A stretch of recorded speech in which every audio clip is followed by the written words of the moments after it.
Hello friends. విజయవాడకి వరదలొచ్చిన సంగతి మనందరికీ తెలుసు. ఆ వరదలు ఎప్పుడొచ్చాయంటే ఆగస్టు 31న ఆ వరదలొచ్చాయి.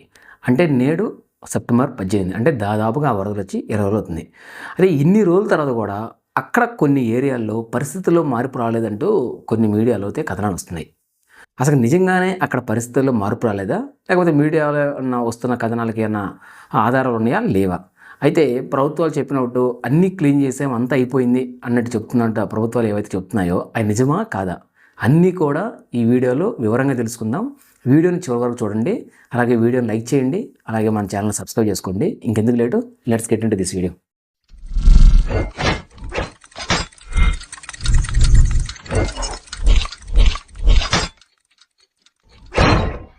ఈ ఇమేజ్ని చూడండి ఒకసారి. ఇది సెప్టెంబర్ 17 అంటే నిన్న ఆంధ్రజ్యోతి పత్రికలో వచ్చిన ఒక కథనం. వాళ్ళు హెడ్లైన్ ఏం పెట్టారంటే మురికివాడ అని పెట్టారు. అంటే విజయవాడని వరదలు వచ్చిన తర్వాత ఆ విజయవాడ మురికివాడగా మారిందంటూ ఒక కథనం పెట్టారు. ఆ తర్వాత అదే విధంగా సైడు వరద మిగిల్చిన బురద అంటూ కొన్ని ఇమేజెస్ అయితే వాళ్ళు అటాచ్ చేశారు.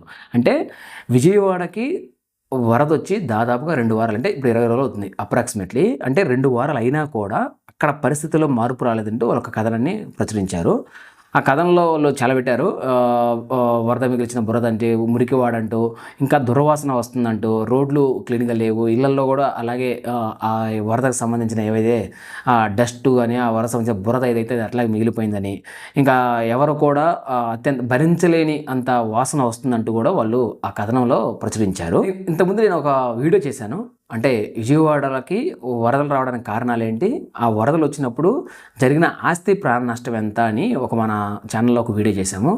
ఆ ఛానల్లో నేను ఆ వరదలు ఎలా వచ్చాయి, ఆ వరదలు వచ్చిన తర్వాత అక్కడ పరిస్థితులు ఎలా ఉన్నాయి, ఆ పరిస్థితుల తర్వాత అక్కడ ప్రజలకే ప్రభుత్వాలు ఏం చేయాలంటూ నేను కొన్ని సూచనలు కూడా ఆ వీడియోలో మనం డిస్కస్ చేసుకున్నాం. అయితే ఇప్పుడు నేను ఈ వీడియో చేయడానికి మెయిన్ రీజన్ ఏంటంటే, నాకు ఈ ఇమేజ్ చూసిన తర్వాత నాకు ఇప్పటికీ అర్థం కాని విషయం ఏంటంటే, 20 రోజులు అయిపోయినా కూడా అక్కడ పరిస్థితుల్లో మార్పు రాలేదు అంటే, అక్కడ మీడియాలో చూపిస్తుంది, మనం టీవీలో చూస్తున్న దానికి ఇక్కడ జరుగుతున్న దానికి ఏంటి ఇంత డిఫరెన్స్ అనేది నాకు అది అనిపించింది.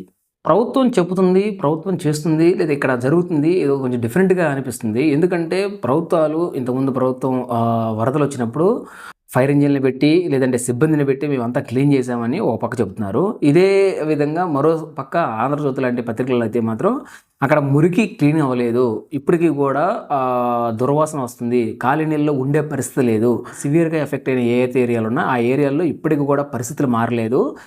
వాళ్ళు ఇంకా కూడా దుస్తులు లేదంటే వాళ్ళకి సంబంధించిన బ్యాగ్స్ కానీ లేదంటే ఇంకా వాళ్ళ ఇంట్లో ఉన్న వస్తువులన్నీ కూడా ఆరబెట్టుకునే కార్యక్రమాలు ఉన్నారు. వాటంటికి కూడా మురికి అంటుకుంది. ఆ మురికితో పాటు వచ్చిన నురుగుతో పాటు వచ్చిన దుర్వాసన కూడా అన్ని కాలనీల్లో ఉన్నాయి, అలాగే నడుస్తుంది.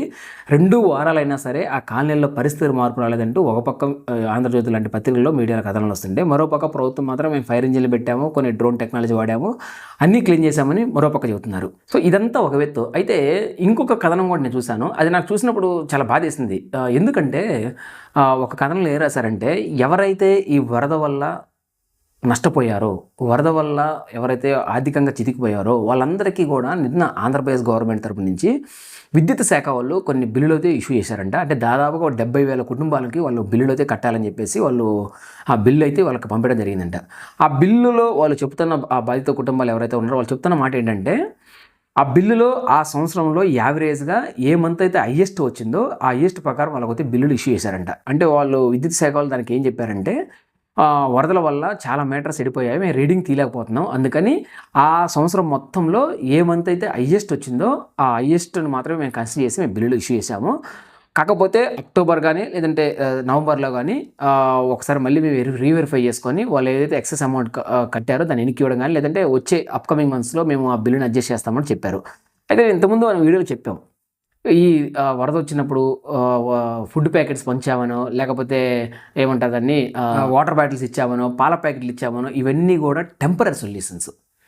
అక్కడ ఎవరైతే ఆ కాలనీలో నివసిస్తున్నారో వాళ్ళకి పర్మనెంట్ సొల్యూషన్స్ కింద మనం ఆ వీడియోలో కూడా సజెస్ట్ చేస్తాం. మీరు కావాలంటే ఆ వీడియో లాస్ట్ 3 minutes చూడండి. మనం ఏం సజెస్ట్ చేసామంటే, ఎవరైతే ఎఫెక్టెడ్ పర్సన్స్ ఉన్నారో, ఎఫెక్టెడ్ ఏరియాస్ ఉన్నారో ఆ ఏరియాలో ఉంటున్న వ్యక్తుల అందరికీ కూడా గవర్నమెంట్ 6 నెలల పాటు పవర్ బిల్లును కట్టకుండా చేయాలని, అంటే వాళ్ళకి వై ఆఫ్ చేయాలని చెప్పేసి, అలాగే వాటర్ బిల్లు, అలాగే చెత్త బిల్లు, అలాగే వాళ్ళకి ఏదైతే ప్రాపర్టీ ట్యాక్స్ ఉంటుందో ఆ ప్రాపర్టీ ట్యాక్స్ కూడా వే ఆఫ్ చేయాలి. ఈ 3 గవర్నమెంట్ వాళ్ళకి చేయాలని చెప్పి, అలాగే ఏవైతే వెహికల్స్ చెడిపోయో వాళ్ళంటికి లోన్లు ఇవ్వాలని, ఏదైతే వాళ్ళకి కొన్ని గ్రాసరీ స్టోర్స్ చిన్న వాటికి సబ్సిడీ రూపాయలు ఎంతో కొంత సహాయం చేయాలని చెప్పి ఇంతకుముందు ఒక వీడియోలో డిస్కస్ చేశాం.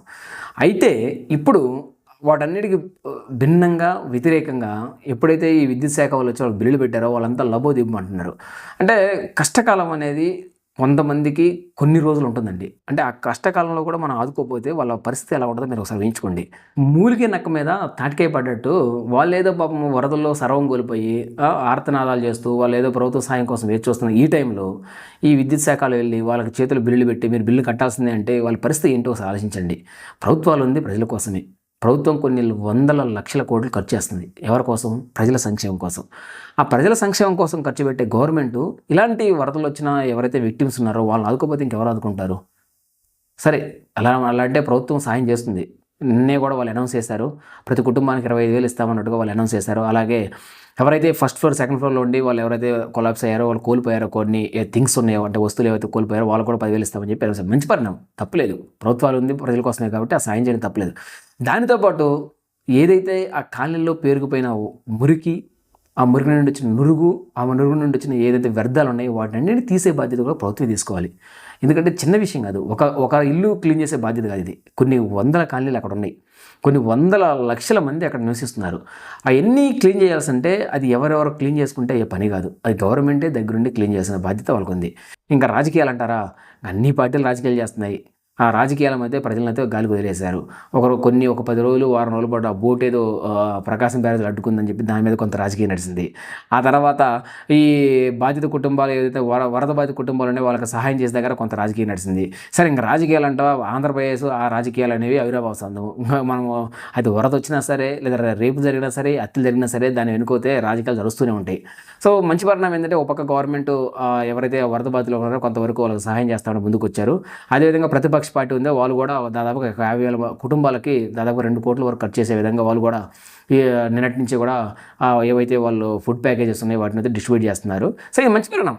రాజకీయాలు అనేవి ఉంటాయి, రాజకీయాలతో పాటు సహాయ కార్యక్రమాలు నడవాలి. కాకపోతే ఏంటంటే నాకు ఈ 2 కథనాలు, ఏదైతే ఆ మురికివాడ అనే ఆంధ్రప్రదేశ్లో కథనమో, ఇంకోటి విద్యుత్ బకాయిల్లో చెల్లించాలంటూ ఏదైతే విద్యుత్ శాఖ తీసుకున్న ఈ 2 నిర్ణయాలు చూసినప్పుడు నాకు చాలా బాధ వేస్తుంది. ఎందుకంటే మనం ఆ పరిస్థితులు లేరు.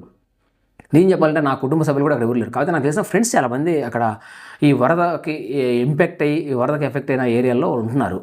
సో వాళ్ళు కూడా చెప్తుంది ఏంటంటే మాకు ఎంతో కొంత గవర్నమెంట్ ఈ సపోర్ట్ ఇస్తే బాగుండు, మిగతా ఎలాగో చేస్తున్నారు కొన్ని కార్యక్రమాలు, వాటితో పాటు ఇలాంటివి కానీ వే ఆఫ్ చేస్తే అంటే పవర్ బిల్ కానీ, లేదంటే వాటర్ బిల్ కానీ, లేదంటే చెత్త బిల్లు కానీ, లేదంటే ప్రాపర్టీ ట్యాక్స్, ఇలాంటివన్నీ వే ఆఫ్ చేసి గవర్నమెంట్ కొంత సపోర్ట్ ఇస్తే వాళ్ళు పోతారు. ఎందుకంటే మనకు తెలుసు ఈ ఏవైతే ఎఫెక్టెడ్ ఏరియాస్ ఉన్నాయో, సింగనగర్ కానీ, శాంతినగర్ కానీ, రామారపేట రింగ్ కానీ, భవానీపురం, ఏది ఎఫెక్టెడ్ ఏరియాస్ ఉన్నాయి అవన్నీ కూడా మిడిల్ క్లాస్ ఫ్యామిలీస్ బతికాయి.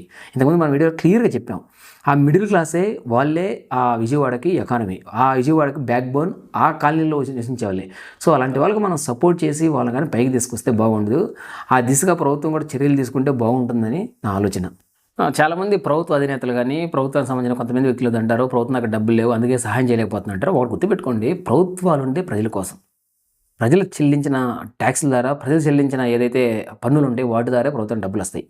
సో ప్రజల కోసం ఖర్చు పెట్టేటప్పుడు ప్రభుత్వాల దగ్గర డబ్బులు లేవు అంటాం తప్పు. ఇంకొకటి వరద బాధితుల కోసం, వరద బాధితుల సహాయార్థం కోసం కొన్ని కోట్లు అయితే సీఎంఆర్ఎఫ్ రిలీఫ్ ఫండ్కి వచ్చాయి. వాటిని కూడా గవర్నమెంట్ సక్రమంగా ఖర్చు పెట్టి ఆ ప్రజలకి ఎవరైతే ఇబ్బంది పడుతున్నారో వాళ్ళకైతే సహాయం చేయాలి.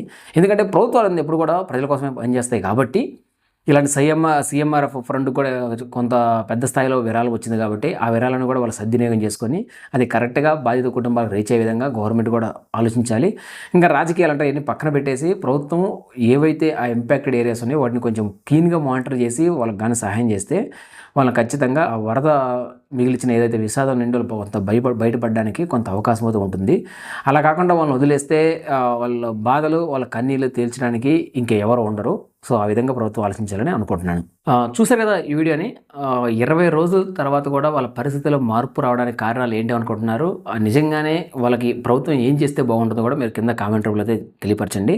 అలాగే మీరు కానీ మా ఛానల్ని ఫస్ట్ టైం చూస్తున్నట్లయితే Mr.R Connects అనే యూట్యూబ్ ఛానల్ లైక్ చేయండి, షేర్ చేయండి, సబ్స్క్రైబ్ చేసుకుని పక్కనే ఉన్న నోటిఫికేషన్ మీద క్లిక్ చేసి మా నోటిఫికేషన్ పొందండి. మరో ఇంట్రెస్టింగ్ వీడియోతో మళ్ళీ కలుద్దాం.